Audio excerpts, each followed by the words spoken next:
Se alguém quiser saber o que é maçonaria, vamos lá. Maçonaria, nosso fim principal, aniquilamento perpétuo do catolicismo. Tal qual você conhece, não é o catolicismo atual, para ele está ótimo. Mas o catolicismo verdadeiro, aniquila. E a constituição de uma república universal. Então está tudo aí acontecendo, né? Nada de dogmas, nem autoridade de padres. Acaba com isso. Culto da natureza e esquecimento total de toda preocupação de uma vida futura. Pronto. Aqui está a maçonaria. Não precisa mais nada. A pessoa diz, mas vocês estão inventando, exagero. Pergunta para o maçom que ele vai te confirmar se é assim ou não. Só isso. Só pergunta para ele, é isso ou não é isso? Quero saber. Veja aqui, então, que Dom Vital vai dizer que os padres jesuítas fizeram bem em defender a causa dos bispos perseguidos. Porque os bispos estavam sendo perseguidos porque estavam falando aqui na minha diocese não aceito maçonaria. Então aquilo ali que deu confusão na época, no Império do Brasil. E o Dom Pedro II não tinha se manifestado ainda. Deixou a coisa. Dom Pedro II era perigoso. E deixava a coisa rolar. E os bispos atacando a maçonaria. Os jesuítas foram lá e defenderam os bispos. E a Dom Vital falou, vou defender os jesuítas. E aí a coisa entrou realmente no redemoinho. Né? Por quê? Porque aí ele diz, não só os jesuítas de Pernambuco fizeram, mas os jesuítas de todo o Brasil e de todo o mundo. Bem como os beneditinos, os capuchinhos, os franciscanos e todos os carmelitas. Tá vendo? Parabéns. Foram defendendo, um por um, não. Estamos defendendo o catolicismo, é o Papa, é isso mesmo. Maçonaria, fora, fora. Quer dizer, era todos juntos, né? Essa é a unidade da igreja. Tá vendo? E todos os eclesiásticos e todos aqueles que honram e se gloriam do título de católicos. Porquanto, não é uma questão pessoal. Olha a frase. Não é uma questão pessoal, senão de princípios da igreja católica. Então veja que essas pessoas aqui tinham essa visão. Sabia identificar os princípios. É isso que a gente chama de poder sapiencial. Poder sapiencial é a capacidade daquelas pessoas que não são simplesmente repetidores. O que é um repetidor? Eu aprendi isso, eu repito. Eu aprendi, eu decorei. Não é assim? Não. Calma. Você já parou para pensar? Você já procurou saber os princípios que estão inseridos nisso? Isso é poder sapiencial. Não é simplesmente conhecimento ou simplesmente capacidade de estudar numa universidade e trazer um diplominha. Não, isso não serve para nada. O poder sapiencial, a pessoa não precisa ter diploma nenhum, não precisa ter estudado com ninguém. Basta você ensinar para ele, pode ser um homem do campo. Você fala assim, você consegue explicar tal coisa? Consigo. É assim, assim, assim, por causa disso, disso, disso, isso vem disso. Então é assim que tem que ser. Pronto, esse homem tem a sabedoria, acabou. Entendeu? Então é isso que Deus dá para as pessoas quando as pessoas buscam as lógicas corretas.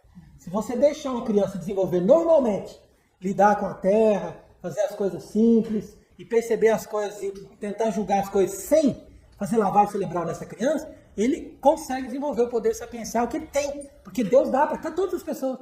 Só que a gente mata isso porque a gente quer engolir as falsas doutrinas e as lavagens cerebrais que as pessoas nos obrigam.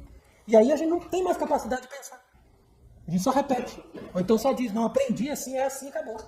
E isso é idiotice. Então veja que aqui Dom Vital já mostra, né, o que ele tinha como base. Por isso que ele era um bispo perigoso. Imagina um homem desse com 30 anos, com poder de bispo, atuando com a influência que ele tinha, com essa capacidade de retórica, falar assim, nada. Tem o que fazer com esse homem vai destruir nosso projeto. Esse homem aí, em poucos anos, ele poderia ter se tornado um papa. E um papa com essa capacidade, com essa influência, ele fechava a coisa. Entendeu? Então, as pessoas na época que tinham essa capacidade e tinham esse discernimento, foram sendo mortas um por um. Então, ainda diz aqui, Dom Vital, a maçonaria concentra todos os esforços para aniquilar o catolicismo, como já provamos, mas introduz-se nas irmandades, frequenta os sacramentos, acompanha as procissões, os enterros. Aí todo mundo diz, qual que é o problema? Aqui eles convivem com a gente. Tá vendo? Porque já naquela época, no século XIX, as pessoas já não tinham capacidade de pensar. Já naquele tempo. Eles falaram assim, tá vendo? Ele veio na procissão. Por que eu vou ficar contra ele? Ué, mas cadê os princípios dele? Você não pode imaginar que ele está aqui se miscuindo entre nós, para depois nos destruir? Você não acha que isso é possível? Entendeu? Então essa ingenuidade E essa idiotice é que nos destruiu. E o Dom Vital, que tinha essa visão, denunciava, ó, para atingir os seus fins, eles empregam a dissimulação, a hipocrisia e até o sacrilégio. Essas pessoas não têm problema. Se eu precisar virar padre, eu viro padre, consagro validamente, faço tudo para destruir quem está ali. A gente não acredita que eles são capazes disso, mas eles são. Até o sacrilégio para eles não é problema. Em todos os países eles fizeram isso. Com maior razão, hão de empregá-los no Brasil, onde quase a totalidade da nação é sinceramente católica, apostólica e romana. Tá vendo? 1800 e tanto, as pessoas ali, nesse país, eram católicos, apostólicos e romanos. Olha o nível que nós chegamos hoje, de dissolução moral, de completa perda dos valores. Quem é responsável por isso? Quem é responsável pela destruição do catolicismo no Brasil? Primeiro responsável, a falsa igreja do Vaticano II. Segundo responsável, os próprios governantes, desde Dom Pedro II, que trabalharam também para que o povo não fosse mais católico. Todos eles nações, com certeza. Pelo menos os grandes líderes do começo da República. Então veja aqui essa citação de Monsenhor Pio. Sabem quem é Monsenhor Pio? Era um grande bispo também do século XIX e que trabalhou muito forte contra a Revolução na França. Veja o que diz Monsenhor Pio, que é a citação dele. A igreja, sociedade sem dúvida sempre visível, será cada vez mais reduzida a proporções simplesmente individuais e domésticas. Se os séculos a fizeram grande, agora pouco tempo será preciso para que ela seja totalmente reduzida. A visão desse homem, tá vendo? Então essas pessoas ali, cento e tantos anos atrás, eles conseguiam perceber isso. Então ele diz ainda, enfim, haverá para a igreja na terra uma verdadeira catástrofe. Como está escrito, será dado poder à besta de fazer guerra aos santos e vencê-los.